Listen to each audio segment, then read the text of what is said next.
Hello everyone, my name is Relax and Panic and this is another reaction to Hunter x Hunter. It is episode 4 and you know what to do if you want to see the reaction itself, and if I do not mumble, go down into my descriptions, follow the links, replace the circumflex dot parts with real dots and enjoy. Once you've done, feel free to come back here and hear my thoughts about this episode. So, see you soon. For those that came back, welcome back. Now, there was a nice episode. It contained mainly of this running. It feels like it contained only of running. Feel reminded of Doctor Who here. In case of emergency, run. But it was a good one because we had some insight on the characters, and I really, really liked that. That they did that while being exhausted as heck. So let's see, phase 1 is over and it is an more than 80-kilometer run, marathon deluxe. I mean, in 4 hours, 80 kilometers is, I would say, above human, at least average. I think above human possibilities. I don't think we are able of doing that at all, even the best of us.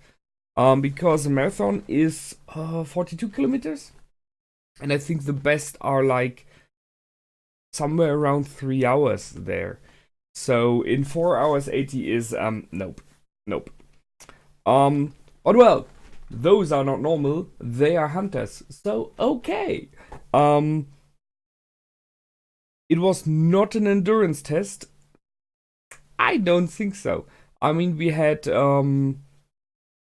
Gon and Killua talking about it, and they said to Leorio that this is not an endurance test, but I agree to disagree here.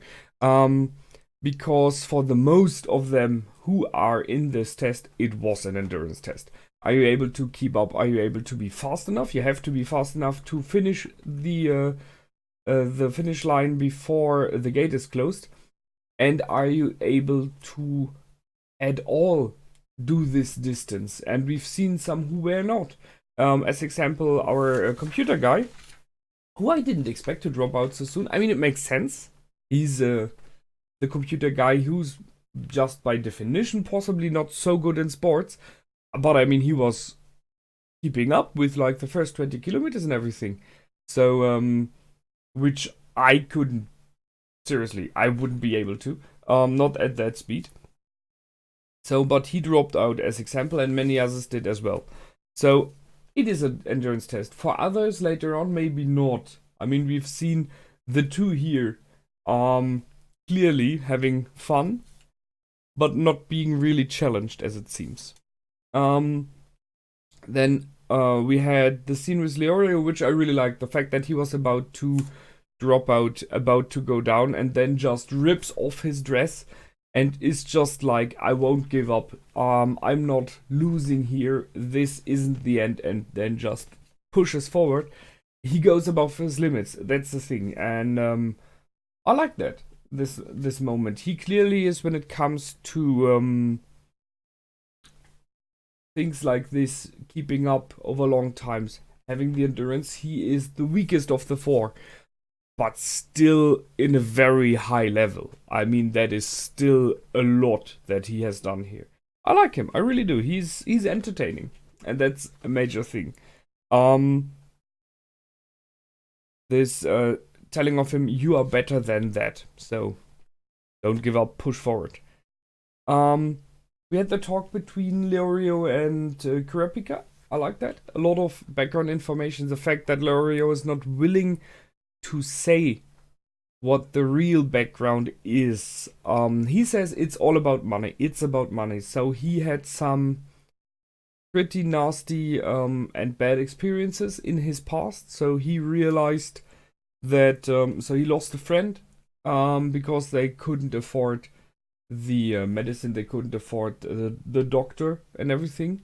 Then he tried to become a doctor, and that's a major thing. So he had a push, he had an inspiration out of a negative reasons in his life, wanted to become a doctor and failed because he was aware for becoming a doctor, you need money as well. So he learned very soon in life, very early in life, that money is everything, which is why he's behaving like that.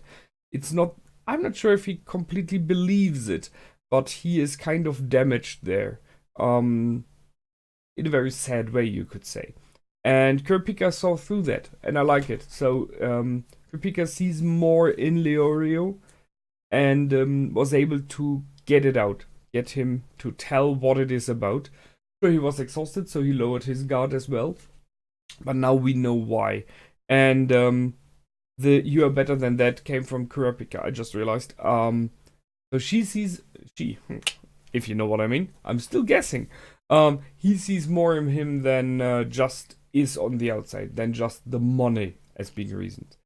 When it comes for the reasons to becoming a hunter, the ones from Kurapika is sad as well. It's about money as well, but from the other side. So in the end, you could say the clan of Kurapika is a bit like elephants, or like animals with fur, which is very worthy.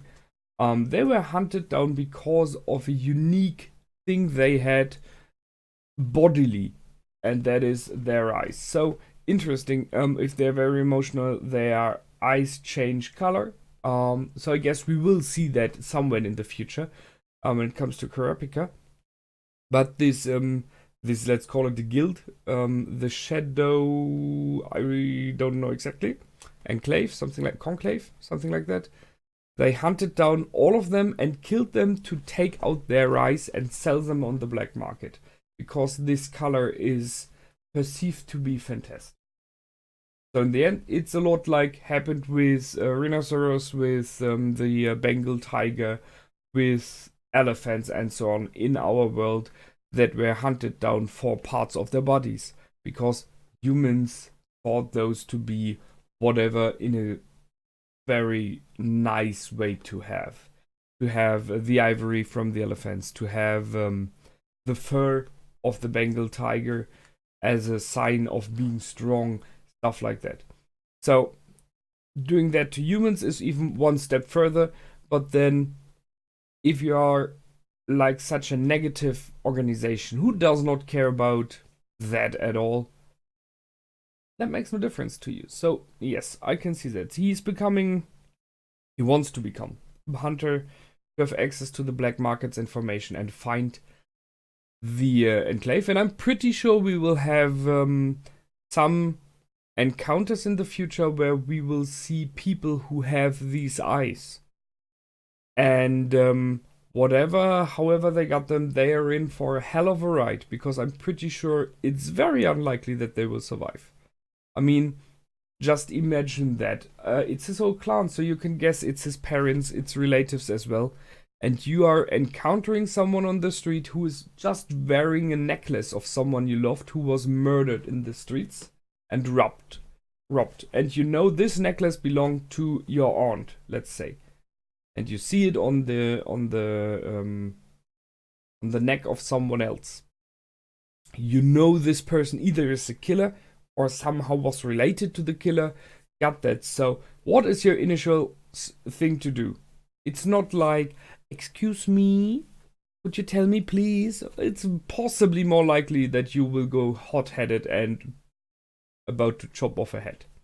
So waiting for an episode like that. I'm pretty sure there will be one. Scarlet Eyes. Leori stated that he's a teen as well. I mean, what? He looks way older. I guess so. If he's something like 19, maybe, or he's from a very weird kind of human version that looks way older than they are. I don't know. Or maybe it is all the stress that transformed into looking old. I have no clue. Or he never was really aware of how old he is. So this I'm a teen as well. I don't see so. Maybe we will get an explanation for that later on. But the reaction were pretty good. You could see that. And then we finally have the talk between Killua and Gon. So those two really like each other already. It's like they're the same age as we know now. They find each other pretty cool. They are on an equal level in many other ways. So they're when it comes to sports, to bodily abilities, being fast and everything, they are possibly kind of at the same level. And seeing this picture here right now, I mean, that is far-fetched, I know. But we know that the father left the island, so who says he's not having another kid? Just saying that I see the option those two may be related. I mean, they have kind of similar, they're at the same age. They have kind of similar appearances. They're both the same way of lean and slender and everything, They're both more neither equally fast and strong, have all this stuff. And Gorn told Kilo a bit about himself, and I don't know. Just saying, it would be an interesting option to see or find out later on that maybe they have the same father, and why ever he's running around. Maybe he left the island as well to look for his other kid. I have no clue. As I said, it's far-fetched. It's just a theory. No real proof for that, however. Yes, and in the end, the first phase. So, Killua wanted to be part of the Hunter exam because he hoped he would be challenged. It was, at least he said, it's not about becoming a hunter, but he wanted to be challenged by the exam because he heard it's pretty hard. And right now he's more a bit of disappointed because it's like meh for him. And you can see that those two are... Just imagine that you're in an exam and you're really having hard work to do, If it is a bodily exam like that, so physical, or if it is an exam of the mind, a test you have to take, and then there are two kids in there and who are like, yeah, well, it's pretty easy, yeah, having fun here. That is so down-putting. So mean. That's just mean. But well, the others did not realize it yet that much. We're now in the second part of the exam, the Swindler's Swamp. With creatures who are good at deceiving. I mean, we've kind of had a deceiving test already. In the second last episode. But those, maybe it's a bit harsher now. As Satot said, if you lose sight of him, you're possibly going to die, or at least you will not make it to the finish line. I think they will lose sight of him, because otherwise it would be pretty boring. You just have to follow him and not look at the sights. Sure, they will still try to lure you away. But I think somehow that the group will lose track somehow. Maybe helping one of theirs. Maybe one of the four is losing track and they will help him out. I mean, there are many options. Sure, you could guess the one that would be lured away would be Leorio. Although, I kind of hope he's not, because if they will go for him again, he will look more and more weak. And I don't think that's necessary. What would be clever is to lure away Kurapika right now by deceiving with a person with scarlet eyes. So just put on the thing, use the thing we just learned about him. Would be an option. Or maybe the Aunt of Gorn, something like that. So I'm waiting for that. Because those apes are pretty good imposters, as we've seen by now. And we have seen the first bit of the fighting options of the mage, of the magician. So he has cards that he throws, very fittingly. I was a bit surprised because it looked to me like Satos was throwing the cards, but no, he threw at both, at the imposting ape and at Satos at the same time, to check who is the real one. A real hunter should be able to block that attack, and he even said it's kind of a weak attack. So the one died, and Satos did block it, and took it in good sports. But he made it pretty clear if you try that again, you will be expelled from the exam, which will be the second time, you know. So, one of his attacks, not very much of magic there yet, but I guess we will see more of that. So, keep an eye out in the open.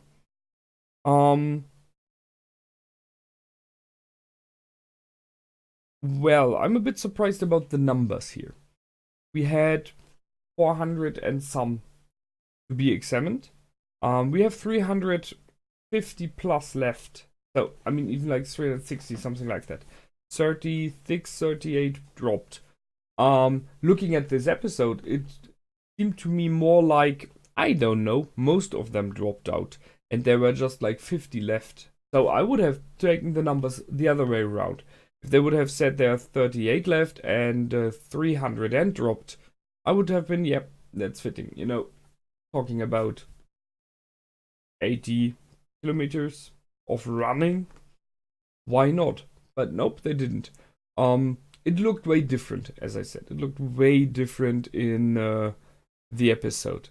And I think I saw a minor mistake, but that's not a big one. I think when those two here finished the first phase, when they ran outside, it looked like there was sun and they could look into the area. But then later on there was fog. But they didn't show it clearly, so I guess it's just a matter of light. Because it looks in this view here like there's not really much fog. It looks like there was sunlight and everything. And later on you have this deep fog which you cannot see through. I think it is just that they shine more light here to have this moment brought to us. Well, that's it for this time. It was a nice episode. I liked it. And I look forward to the next one. I have, as I said, some ideas of what might be included. We will see what it is, or if it is something completely different. That's it from me. As always, feel free to comment, like, and subscribe. My name is Relax and Panic. Goodbye and out.